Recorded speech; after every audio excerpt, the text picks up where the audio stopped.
விஜய் தொலைக்காட்சியில் ஒளிபரப்பான super singer நிகழ்ச்சி மூலயமா மக்களிடையே ரொம்பவே பிரபலமான பல கண்டஸ்டன்ஸில் ஒருத்தவங்க தான் ஸ்ரவன் அவர்கள். சூப்பராக பாடக்கூடிய ஒரு நபர், சூப்பரான ஒரு சிங்கர்.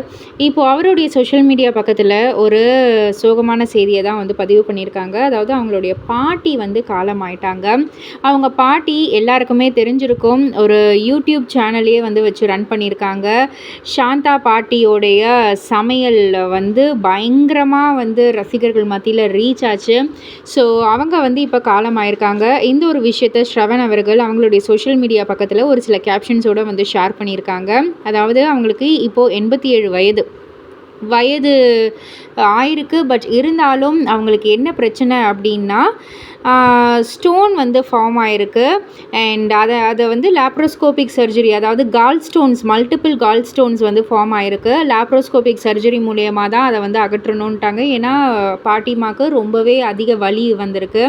ஒரே ஆப்ஷன் சர்ஜரி அப்படின்ட்டாங்க. சரின்னு சொல்லிட்டு நாங்கள் சர்ஜரிக்கு ஒத்துக்கிட்டோம். எங்கள் எல்லாருக்கும் நம்பிக்கை கொடுக்குற வகையில் அவங்களுடைய ரெக்கவரி ரொம்பவே நம்பிக்கை கொடுக்குற வகையில் என்கரேஜிங்காக இருந்துச்சு. பட் ஆனால் அடுத்த 1 மணி நேரத்துலேயே அவங்க கண்டிஷன் ரொம்பவே வேர்ஸ் ஆகி வென்டிலேட்டரில் ப்ளேஸ் பண்ணியிருந்தாங்க அவங்கள. பட் இருந்தும் அவங்க காலமாயிட்டாங்க. கடைசியாக என்கிட்ட ஒரு வார்த்தை சொல்லியிருந்தாங்க. அவங்களுடைய விருப்பங்கள் அனைத்தையுமே நான் நிறைவேற்றிட்டேன் அப்படின்ற மாதிரி சொல்லி, எனக்கு எந்த ஒரு கவலையும் இல்லை, ரெக்ரெட்ஸும் இல்லை அப்படின்னு என் பாட்டி என் காதில் சொன்னது எனக்கு ரொம்ப ரொம்ப சந்தோஷமாக இருந்தது. அந்த வார்த்தைகள் எப்போவுமே எனக்கு கடைசி வரைக்குமே வரும் அப்படின்ற மாதிரி சொல்லியிருக்காங்க. அண்ட் அது மட்டும் இல்லை, அவங்களுக்கு 80 வயசு ஆகக்குள்ள தான் நான் இந்த மாதிரி உங்களுடைய ரெசிபீஸ் எல்லாம் யூடியூப்பில் போடுங்களேன் அப்படின்னு சொன்னேன்.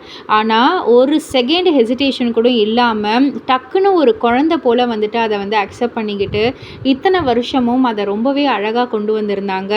ஸோ எல்லாத்துக்குமே ரொம்ப ரொம்ப எனக்கு அந்த கனெக்ஷன் ரொம்பவே ஆழமானது.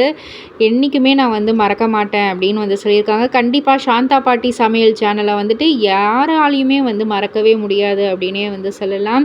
ஸோ இதை பற்றி நீங்கள் என்ன நினைக்கிறீங்க? உங்களுடைய கருத்து என்ன? உங்களுடைய ஆழ்ந்த இரங்கல்கள் எல்லாத்தையுமே கமெண்ட் செக்ஷன் மூலயமா நீங்கள் பகிர்ந்துக்கலாம். மறக்காமல் சேனலில் சப்ஸ்கிரைப் பண்ணி பக்கத்தில் உள்ள பெல் ஐக்கானை கிளிக் பண்ணிவிடுங்க.